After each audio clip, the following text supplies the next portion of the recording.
carta del apóstol Pablo a su consiervo Tito. Así nos entregó el Señor la palabra, una carta. Tito capítulo 2. Leeremos todo el capítulo, que son solo 15 versitos.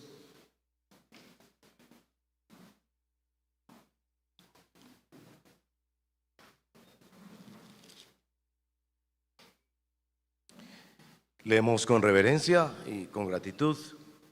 Leemos con expectativa de lo que el Señor va a hablar a nuestro corazón. Así es. Tito capítulo 2, verso primero. Pero en cuanto a ti, enseña lo que está de acuerdo con la sana doctrina. Los ancianos deben ser sobrios, dignos, prudentes, sanos en la fe, en el amor, en la perseverancia. Asimismo, las ancianas deben ser reverentes en su conducta, no calumniadoras, no esclavas de mucho vino, que enseñen lo bueno, para que puedan instruir a las jóvenes a que amen a sus maridos, a que amen a sus hijos, a que sean prudentes, puras, hacendosas en el hogar, amables, sujetas a sus maridos, para que la palabra de Dios no sea blasfemada. Asimismo, exhorta a los jóvenes a que sean prudentes.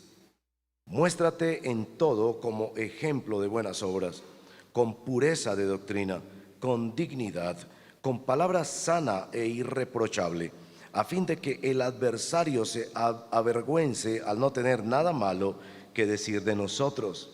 Exhorto a los siervos a que se sujeten a sus amos en todo, que sean complacientes, no contradiciendo, no defraudando, sino mostrando toda buena fe, para que adornen la doctrina de Dios nuestro Salvador en todo respecto.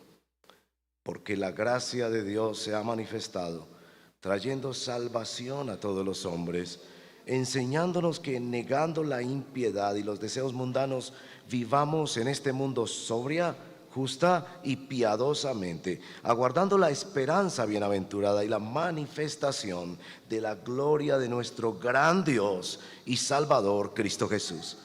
Él se dio por nosotros para redimirnos de toda iniquidad y purificar para sí un pueblo para posesión suya, celoso de buenas obras. Esto habla, exhorta y reprende con toda autoridad, que nadie te menosprecie. Esta es la palabra del Señor, y yo les exhorto a que recibamos la palabra como es la palabra del Señor. Oremos. Señor, gracias por esta oportunidad de reunirnos con tu pueblo, una congregación cristiana que confiesa a Jesucristo como camino, verdad y vida. Una congregación cristiana conformada por pecadores, justificados por la gracia de Dios por medio de la fe. Una congregación que creemos la necesidad de enseñar sana doctrina. Ayúdanos a no caer en el extremo de superficializar la doctrina y poner otras cosas como el amor por encima de ella. Pero ayúdanos a no ser cristianos cabezones, llenos de ideas religiosas y de teología que no aterriza en la vida. Ayúdanos a ser los hombres y las mujeres que, fundamentados en tu palabra, en la sana enseñanza y doctrina bíblica, crecemos, somos bendecidos, somos sanados, somos restaurados y somos movilizados para ser instrumentos de Dios en esta sociedad corrupta. Te lo pedimos, Padre, en el nombre poderoso de Jesús nuestro Señor. Amén. Bueno, tomen asiento, por favor.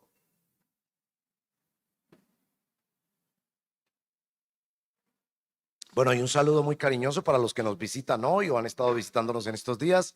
Saludo muy cariñoso para los que nos ven por la internet, particularmente a los hermanos de Duitama.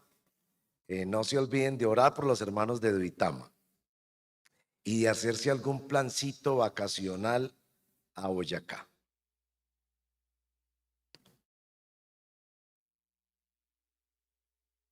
Sanos en la fe ha sido nuestra serie hasta ahora.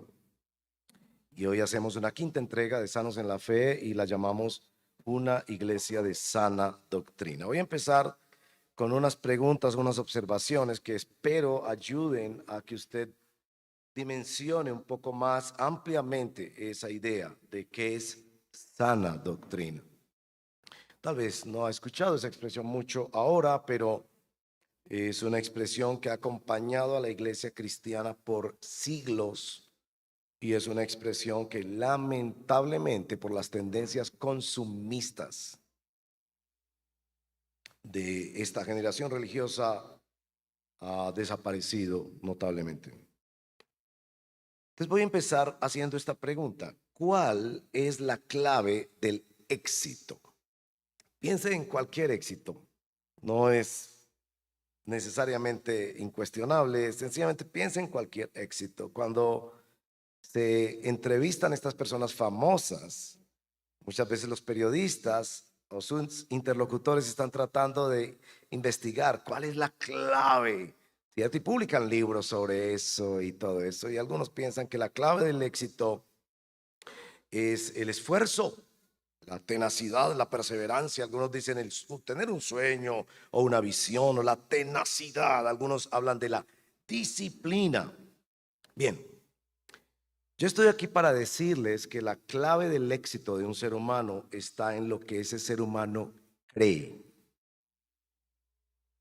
Sí, la disciplina tiene un lugar, la organización, la planeación, la visión, acompañarse bien, todos esos consejos que se dan de éxito tienen algún lugar en un éxito empresarial, familiar, personal, deportivo, pero la raíz del éxito de un ser humano está en lo que ese ser humano cree.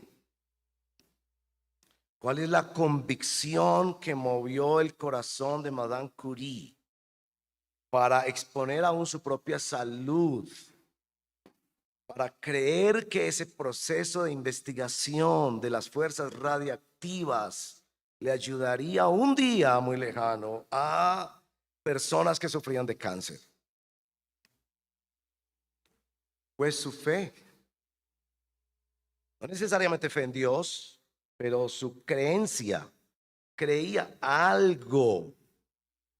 La segunda cosa que quiero decir es que la fe, el creer en algo o en alguien, no es un concepto religioso.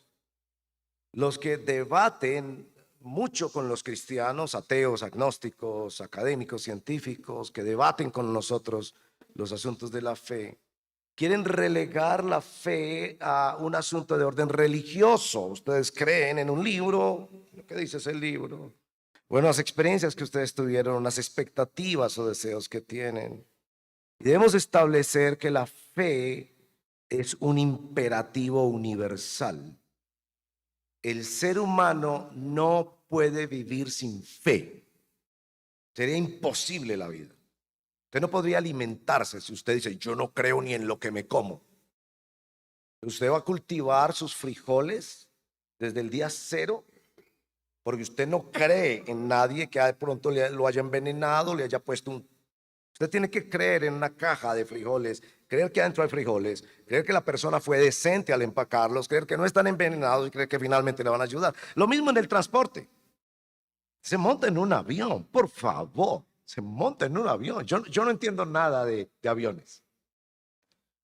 Unas cosas tan enormes que pesan toneladas y se le... Ahora, seguramente usted dice, yo me monto es porque otros se montan. Yo no hubiera sido el primero. Pero finalmente usted está confiando en algo. Usted está ejerciendo la fe. John Lennox, que es un famoso, reconocido apologista cristiano, matemático de Oxford, un académico realmente, que es muy recomendable ver sus publicaciones en las redes y en los videos. John Lennox menciona con frecuencia la fe de Einstein. Einstein en varias ocasiones dijo, la ciencia no sería posible si los científicos no creyéramos que el universo es inteligible, que hay unas leyes por descubrir, que son leyes buenas, que necesitamos aprender a usarlas para nuestro bien. Se lanzan a la tarea de la ciencia basados en la fe. Y eso no significa que los cristianos no tenemos fundamento para la fe.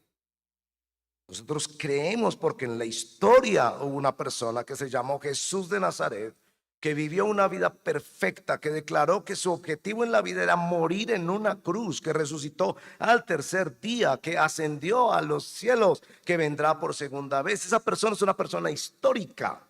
Nosotros no nos inventamos ese personaje. Nuestra fe tiene fundamento en hechos de Dios en la historia.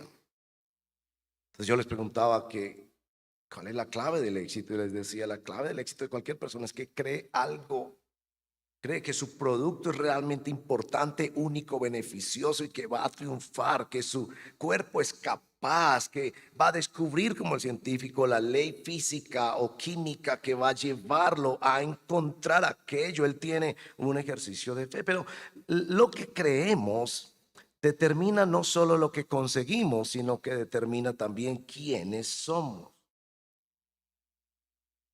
Y de eso se trata lo que nos propone hoy la palabra de Dios. ¿Quién eres tú? ¿Por qué sufres tú? Depende de lo que tú crees. El profundo sufrimiento, cuando te detectan una enfermedad y la están investigando y tú temes que sea cáncer. El profundo sufrimiento cuando un ser querido parte de esta tierra. Tu sufrimiento depende de lo que tú crees. Si tú realmente creyeras que esa persona te espera en el otro lado, sería como despedirle en el aeropuerto para verse con ella en 1, 2, 3, 4 años después. Y saber que ya está preparando algo, Dios, para mí, que ya está esperándome allí. Si yo creyera firmemente que Dios tiene propósito con todo lo que pasa en mi vida, esa tragedia no sería tan grande, ni tan abrumadora, ni tan aplastante. Tu vida depende de lo que tú crees. Ahora, yo quiero preguntarte honestamente, ¿qué es lo que tú crees? Porque tú podrías estar aquí para pedirle un favor a Dios. Y créeme, no está mal. ¿Ok? El Señor dijo, vengan a mí todos los que están trabajados y cargados. ¿Vale? Es decir, a Dios le encanta que nos humillemos y le pidamos.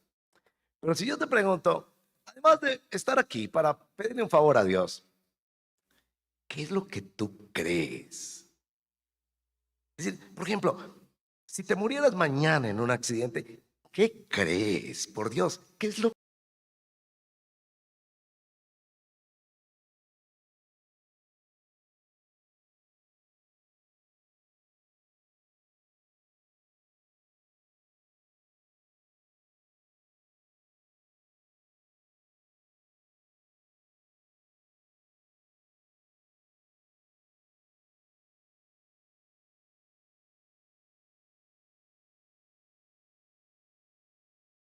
El énfasis es en la doctrina, la enseñanza de lo fundamental que nos enseña la palabra de Dios, y que si echamos raíces en ello, tendremos vidas extraordinariamente bendecidas. Entonces estás aquí para cuestionarte a ti mismo, finalmente yo, ¿qué es lo que creo? Ahora, ¿qué viene a tu mente cuando tú escuchas la palabra doctrina? Particularmente sana doctrina. Cuando tú entras, por ejemplo, a este auditorio, tú ves esas 5 pancartas o pendones, no sé cómo se llaman. Y tú empiezas a preguntarte, ¿eso será decorativo? Porque a veces se hacen muros decorativos con palabras en varios idiomas. Bueno, no está en varios idiomas. ¿Qué quiere decir? ¿Qué es lo que me propone? Para algunas personas la palabra doctrina es una palabra pesada, académica, distante, para quienes les gusta estudiar. Yo quisiera animarte a pensar hoy que la sana doctrina sana, que Dios nos ha dado estas enseñanzas de su palabra para sanar tu vida, para que tu vida sea transformada, conozca los propósitos de Dios y sea cambiada quizás como tú lo has anhelado por años en tu vida, como quizás que tu alma, en momentos quizás depresivos, bajitos, o en momentos de grandes conquistas, pero agarraste aquello que deseabas por tantos años y sentiste, esto es todo. Y tu alma te dice, hay algo que necesitas conocer, hay algo que necesitas buscar, hay algo diferente a esto. Daniel 11:32, por ejemplo, dice, el pueblo que conoce a Dios se esforzará y actuará. Hechos 20:32 dice que la palabra tiene poder para edificar y dar herencia. Jeremías 9:24, si en algo se hubiere el hombre de alabar es en conocerme y entenderme. Tres cosas vamos a aprender sobre la sana doctrina en esta mañana. La primera, que la sana doctrina es como un acuerdo. Es como llegar a un momento de tu vida y ponerte de acuerdo, y el verso primero nos informa sobre eso. En cuanto a ti, enseña lo que está de acuerdo. Algunas iglesias se mueven por la atracción de atraer personas hacia su grupo. Algunos predicadores de cosas religiosas o de la Biblia se mueven como con un afán de atraer personas hacia ellos. El acuerdo es que vamos a mirar es dónde estamos parados y qué es la fundamentación. Una ilustración sencilla de esto podría ser que cuando tú quieres llevar a tu niño a una escuela de fútbol, si tuvieras que escoger, ¿cuál sería tu opción? Llevarlo a una escuela de fútbol donde todos los fines de semana ven grandes estrellas del fútbol que los inspiran, o llevarlos a una escuela de fútbol donde los maestros efectivamente están trabajando en la fundamentación, cómo se respira, cómo se corre, cómo se patea el balón, cómo se relaciona en la cancha, cómo se obedecen estructuras de estrategia física. ¿Qué preferirías? Nuestro acuerdo es que en primer lugar vamos a enseñar la sana doctrina a todo creyente. Noten, por ejemplo, en nuestro texto, que ya revisamos una parte de este texto en otra exposición sobre el tema de las mujeres, y sé que generó bastantes inquietudes, lo que está bien, pero esta es la palabra de Dios y queremos aprender cómo sujetarnos a ella. Pasa por ancianos y ancianas, que es el término del Nuevo Testamento para hablar los mayores. Pasa a verso 4 y verso 6 por los jóvenes, que podríamos decir que son en la iglesia los que están preparándose para la vida. Y notaron en nuestro texto la insistencia en la sana doctrina. Enseñen lo que es bueno, la palabra de Dios que no sea blasfemada. Y cuando le dice a Tito que se muestre en todo como ejemplo de buenas obras, verso 7, con pureza de doctrina. Entonces nuestro primer acuerdo es que vamos a enseñar a todos, inclusive a los siervos. Si van al verso número 10, 9 y 10, la palabra siervo allí son los empleados, que podría incluir empleados que habían sido adquiridos por un método de esclavitud, pero también por otra clase de empleados.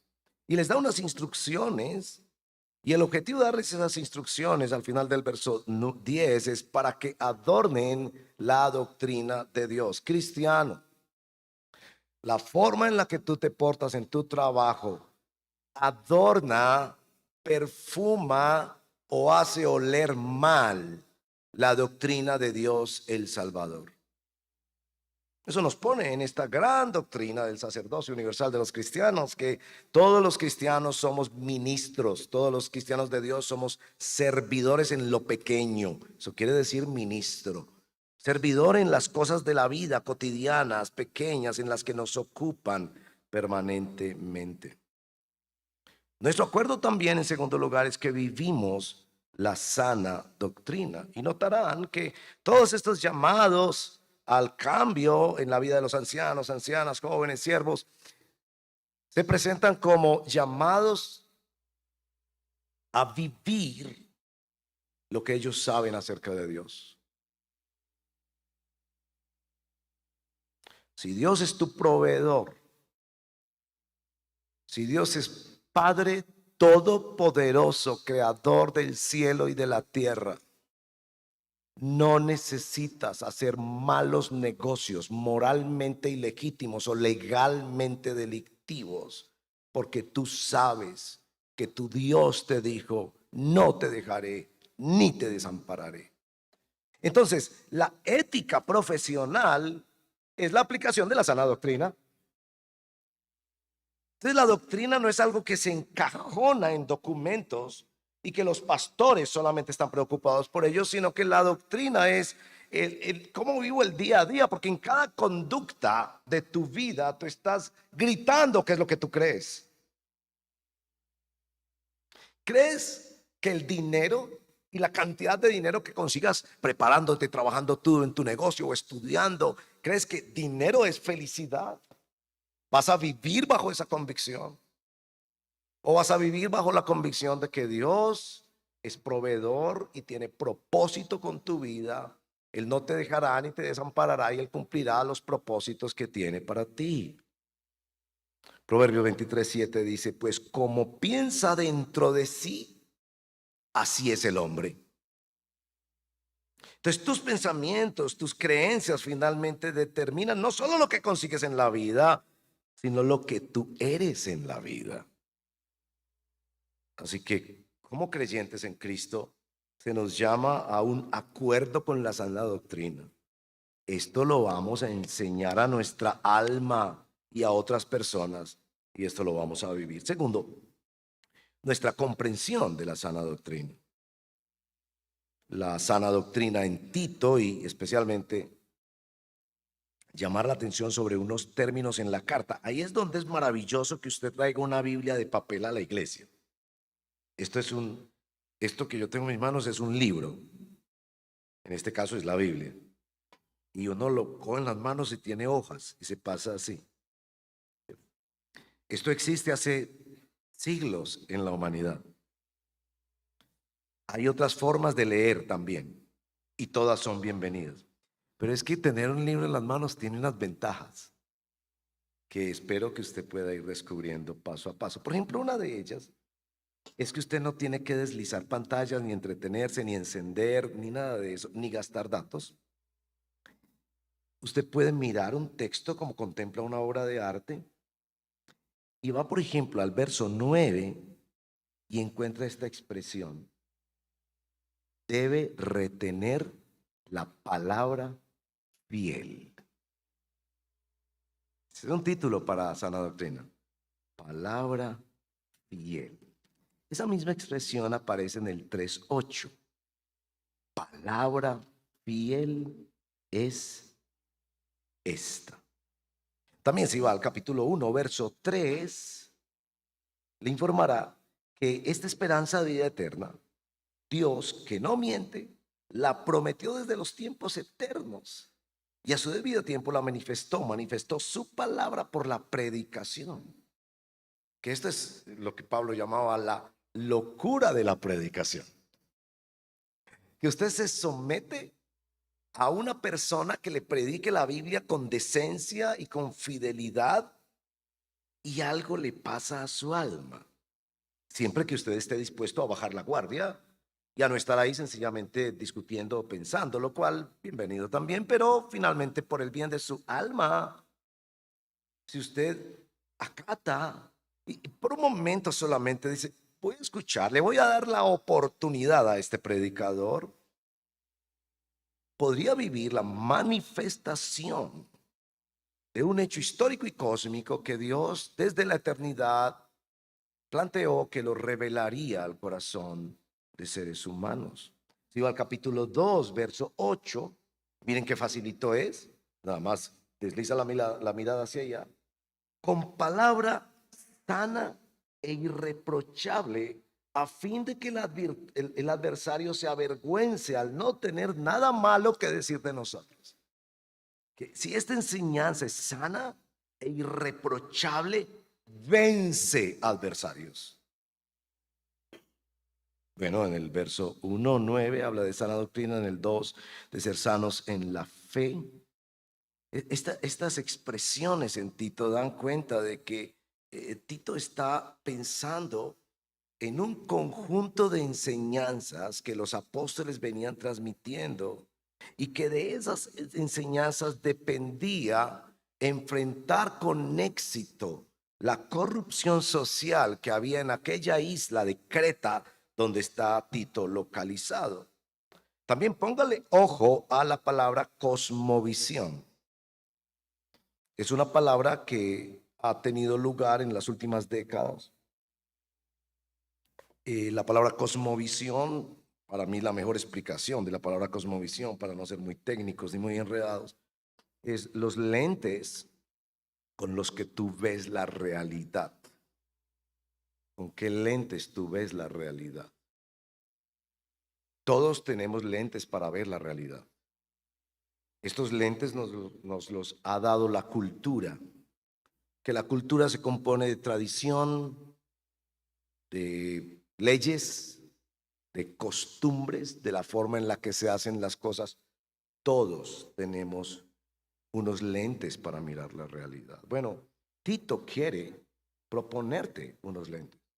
Y cuando vas leyendo la carta te vas dando cuenta que él está mostrando, por ejemplo, quién es Dios, que es una de las enormes preguntas que responde la cosmovisión cristiana. Y nos dice, por ejemplo, que Dios, leíamos, tiene una palabra y se ha comunicado con la humanidad. Repetidamente nos dice que Dios es salvador, pero también nos habla en esos lentes de quién es el ser humano. Y van a ver más adelante, leeremos la descripción, la antropología que hay en esta pequeña carta que nos responde a qué es el ser humano. Y sin duda, la epístola de Tito no aplaude al ser humano, sino más bien que lo confronta, no solo porque en esa sociedad de Creta eran siempre mentirosos,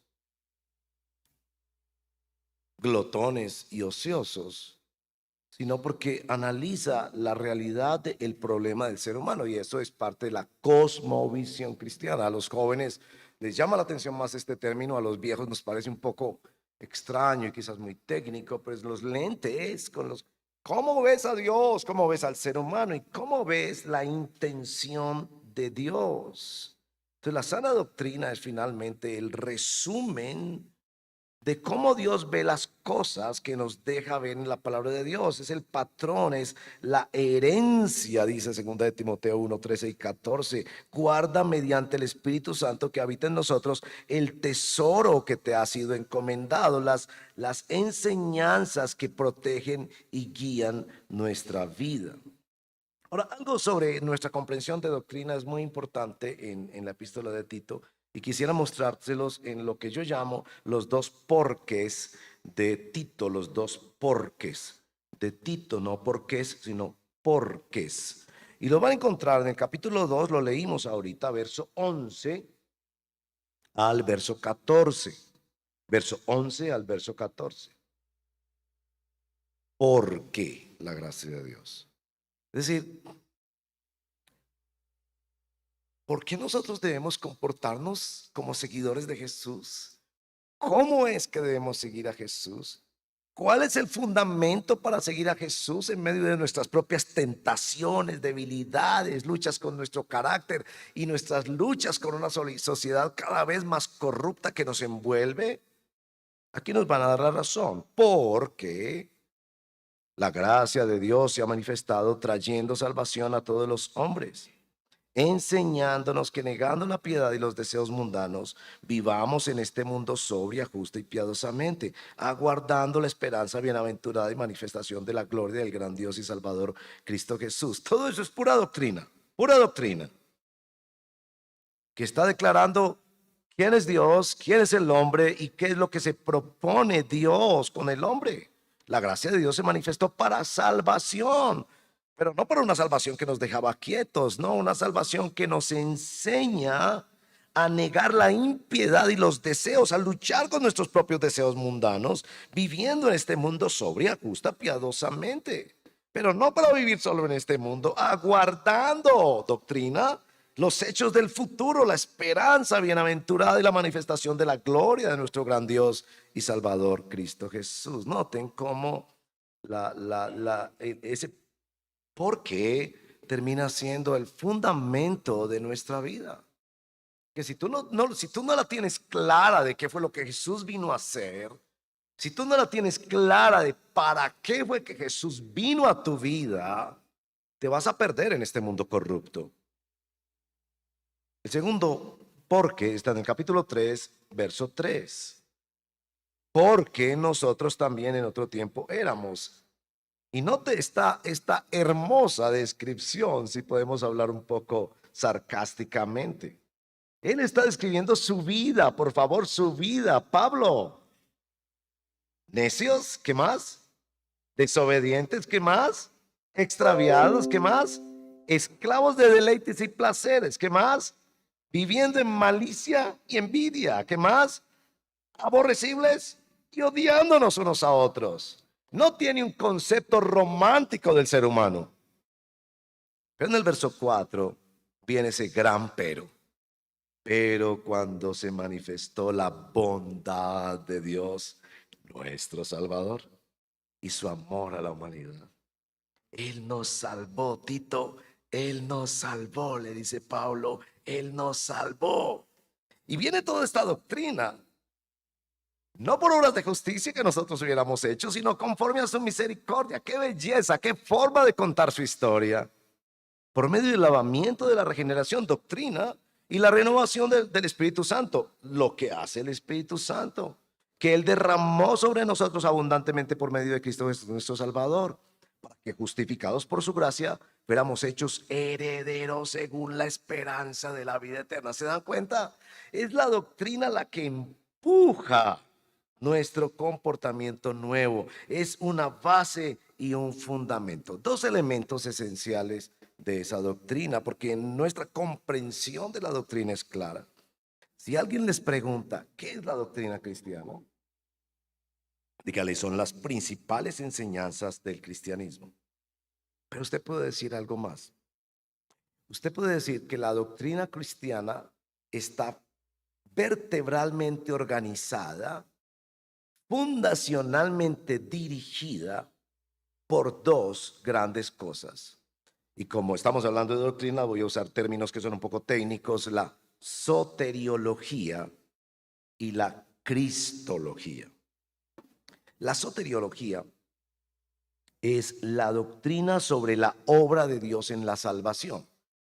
Entonces es un campo de la teología que agrupa todas las doctrinas que tienen que ver con la salvación. Mi amigo, si usted no conoce a Cristo, aquí quiero decirle, usted necesita esa salvación, que no es solo para perdonar sus pecados y vivir una vida nueva ahora, sino para lo que va a pasar después de la muerte también.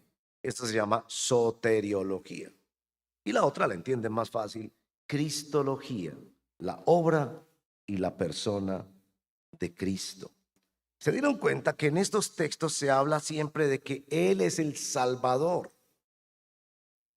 Para la salvación nuestra se necesita soteriología. ¿Qué plan hizo Dios? ¿Qué hizo Dios para liberarnos de la carga de nuestros pecados y prometernos una vida adoptados como hijos de Dios? ¿Qué hizo Dios? ¿Y qué papel juega en esto la persona de Jesús de Nazaret? ¿Por qué Jesús de Nazaret, siendo tan bueno y tan poderoso, termina en una cruz? ¿Qué significa esto? La palabra salvación. Y van a ver que 6 veces se dice que Dios es Salvador. Bueno, 3 veces Dios, 3 veces Jesús. Y van a encontrar en el capítulo 3 que es el Espíritu Santo por la renovación y la regeneración que aplica esa salvación. Y ya por ahí ustedes empiezan a entender por qué es tan importante la doctrina de la Santísima Trinidad. No siga un predicador ni siga una iglesia que no sostenga esta verdad histórica fundamental de nuestra fe, que Dios habita en la comunión de 3 personas distintas y un solo Dios verdadero, que el Padre hizo el plan, el Hijo lo ejecutó y el Espíritu lo aplica. No para decir que nosotros podemos comprender completamente a Dios, para decir que así Dios se ha revelado. Así que nuestra comprensión de la doctrina es muy importante. Yo quiero desafiar a algunos de ustedes diciéndoles, quizás por ahí está tu problema. Que tu visión de Dios es nebulosa y distante. Y que necesitas leer Biblia y dejar que el Espíritu de Dios te hable y vaya dándote estructura mental para entender esta cosa extraordinaria del plan de Dios en la historia para salvarnos y hacernos suyos. En tercer lugar, nuestro compromiso con la sana doctrina. Ustedes notarán en el verso 15, el último verso de nuestro texto, que Pablo es muy serio al hablarle a Tito sobre esto. Yo personalmente me siento muy confrontado sobre este asunto. Porque a veces siento que las enseñanzas pastorales que damos son muy, si me permiten el término, muy devocionales. Para que resuelvas el problema inmediato, para que te sientas mejor. Y no te estamos dando fundamento en la doctrina de Dios nuestro Salvador. Y escucho estas palabras que Pablo le dice a Tito: habla, exhorta, reprende con toda autoridad. No es para hablar de fútbol o de cómo se organizan las sillas en una iglesia, es para enseñar estas cosas. Mire, por ejemplo, en el verso 8 del capítulo 3, palabra fiel es esta. Y en cuanto a estas cosas, quiero que hables con firmeza. Entonces, en primer lugar, nuestro compromiso es profundizar la doctrina. Nos ayuda a explicar qué pasó y qué está pasando. Allí tengo un desafío muy grande para todos nosotros, y es cómo contamos nuestros testimonios. Para quienes nos visitan o no saben mucho este término, los cristianos evangélicos como este servidor hablamos de testimonio. A mí me encanta cuando conozco a alguien: cuéntame tu testimonio. Nos referimos particularmente a qué pasó, cómo llegaste a conocer a Jesús. Y algunos tienen testimonios de años de haber escuchado, pero un día, ¡ping! Otros, nunca nadie me había hablado de esto, pero el día que me hablaron, ¡ping! Y me encanta que me cuenten qué pasó. La persona que te habló, ¿cómo te lo habló? ¿O fue que fuiste a un grupo, una conferencia, un rebaño? ¿Qué fue lo que pasó? Me encanta escuchar los testimonios. Algunos, por supuesto, son extremadamente dramáticos, que a veces uno le dice a la persona: mira, tú deberías escribir un libro, qué historia. Otros, digamos, normal, pero en todos pasa lo mismo. Es que Dios se nos revela en la persona de Jesús, nos muestra que somos pecadores, pero en lugar de condenarnos, nos llama a salvación y a vida nueva en Él.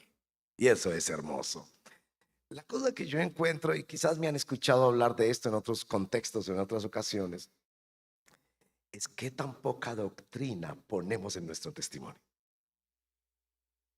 Generalmente los testimonios son muy marcados por lo que pasó, mi familia, yo estaba así, el Señor hizo este milagro, el Señor trajo una paz que yo nunca había sentido, ese Señor dijo una frase y yo estuve toda la semana con esa frase en la cabeza, o en medio de una aflicción existencial, yo doblé rodilla y levanté mis manos, y bien, bien, y yo digo, cuenta eso, cuenta eso, cuenta eso, no lo dejes de contar, porque es algo que nadie te va a robar jamás, y le da gloria a Dios.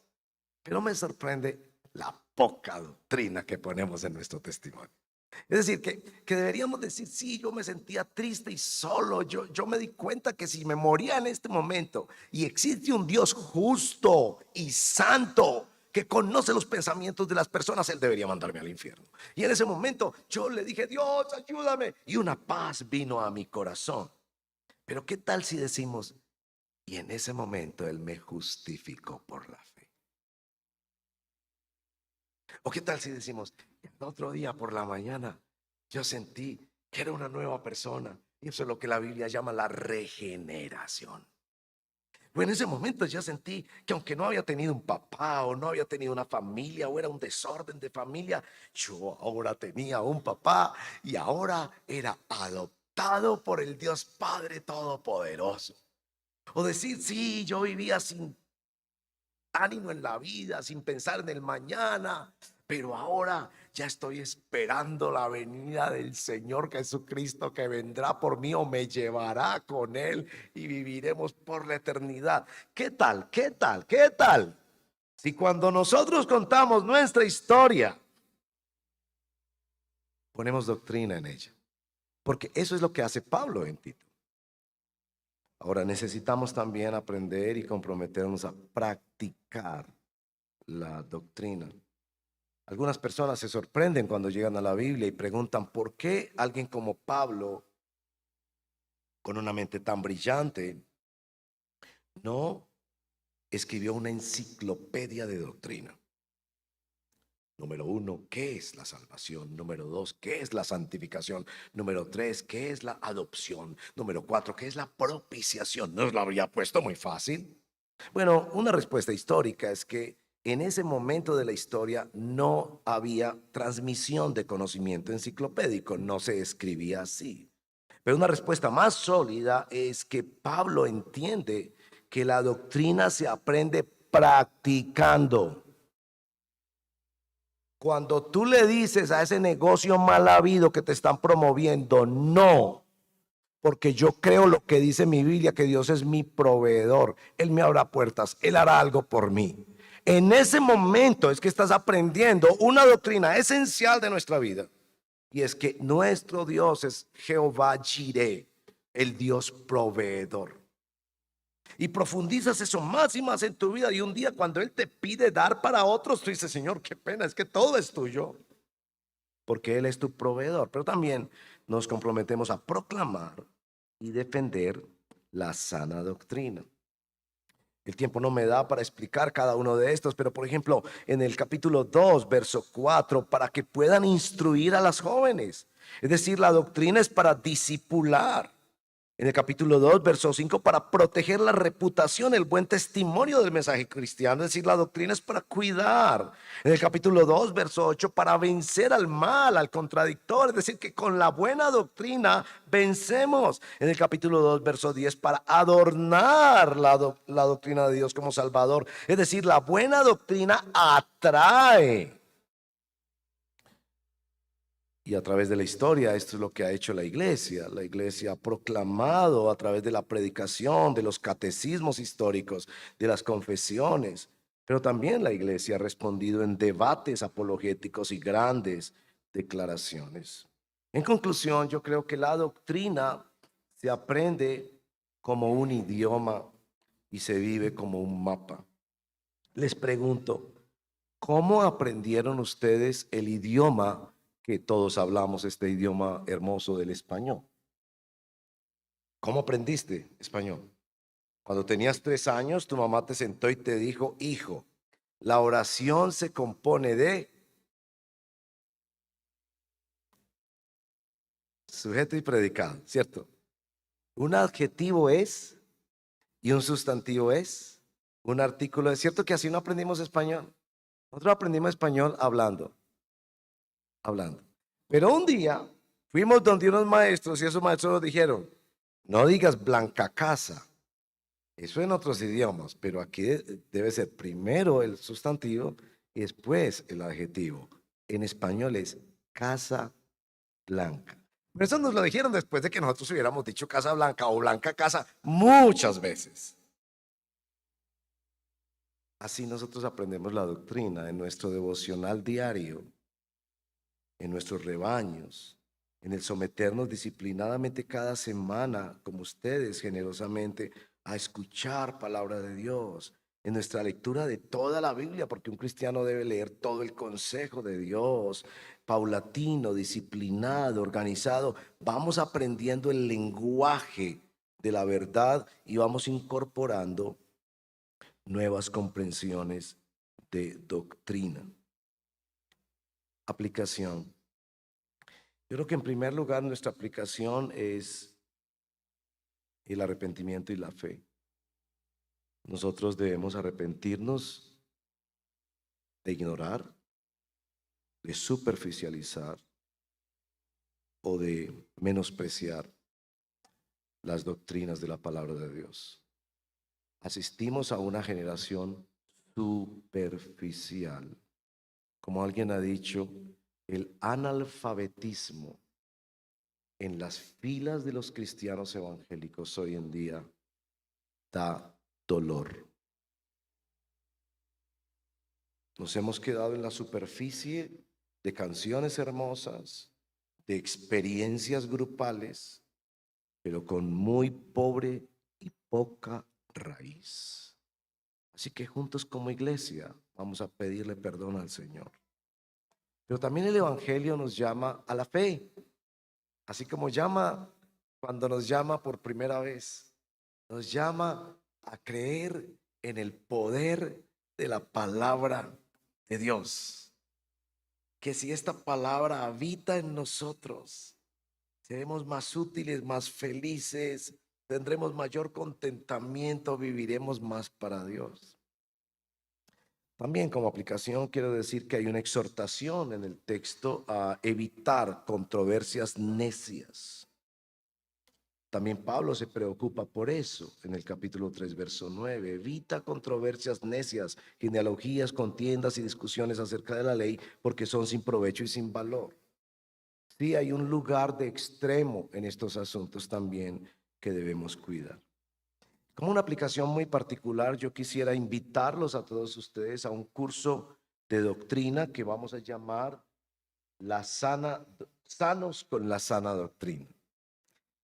Y como ustedes saben, como pastor estoy preocupado sobre este asunto. Ese curso empieza el próximo domingo a las 8:30 de la mañana, porque muchos de ustedes me han dicho que les queda mejor venir temprano el domingo que venir otro día. Entonces todos ustedes, todos están invitados e invitadas. 8:30 de la mañana hasta 9:30 de la mañana, no todos los domingos, cuando hay brigada de capacitación en salud y seguridad, ese domingo no, y quizás otros tampoco. Yo les voy avisando. Pero durante la semana haremos un pequeño formulario y haremos inscripciones a través de nuestro teléfono de Alcira que nos ayuda.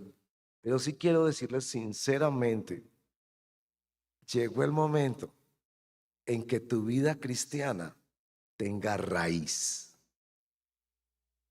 Llegó el momento en que conozcas más profundamente a Dios. Llegó el momento en que ames a Dios con tu mente. Y bueno, la aplicación para los rebaños, 2 preguntitas son suficientes. Preguntitas de exploración para que conversemos un poquito ahí mientras nos tomamos el cafecito esta semana en rebaños. ¿Cuál doctrina has cambiado o refinado en tu comprensión recientemente? Segunda pregunta, ¿qué doctrina bíblica te causa inquietud y por qué? Pongámonos de pie y oremos al Señor y le damos gracias. Padre, gracias por esta mañana de leer juntos tu palabra. Gracias por la sana doctrina. Queremos ser una iglesia seria en este asunto. Estamos convencidos de que nuestra mente es la primera que cambia, que nuestras creencias determinan nuestra vida. Así que yo quiero en primer lugar pedirte que ayudes a todos los que estamos aquí a descubrir creencias falsas que están destruyendo o desorientando nuestra vida. En segundo lugar, quiero unirme con todos mis hermanos para pedirte perdón, porque muchas veces usamos aún frases que menosprecian la enseñanza profunda, estructurada de la palabra de Dios, y queremos solo la mermelada y devolvemos la tostada, o nos quedamos en dichos o en palabras superficiales. Perdónanos, Señor. Pero junto con mis hermanos también queremos creer en que tú vas a respaldar un ministerio sólido en sana doctrina, en que tú vas a respaldar una vida que echa raíces en palabra de Dios. Creemos en esto, Señor. Por favor, bendice tu iglesia y ayúdanos. Queremos pedirte que haya conversaciones dinámicas, sinceras, como nos daba testimonio León esta mañana, vulnerables en los rebaños, cuando nos confesamos cosas que creíamos y que estaban destruyendo nuestras vidas, y podemos hacer preguntas sobre asuntos de doctrina y no dejar eso para otra persona, sino asumir como que nuestra vida y nuestra mente debe ser saturada por tu palabra. Ayúdanos a que nuestros rebaños tengan doctrina, esa doctrina que se aprende practicando, que se reflexiona en el camino y que obedece fielmente tu palabra. Ayúdanos, bendito Dios, por favor. Ayúdanos, Señor. Desde ahora te pedimos que ese curso de doctrina que vamos a hacer sea de bendición, sea de gozo, sea esos escenarios donde podemos preguntar y hablar en torno a la palabra.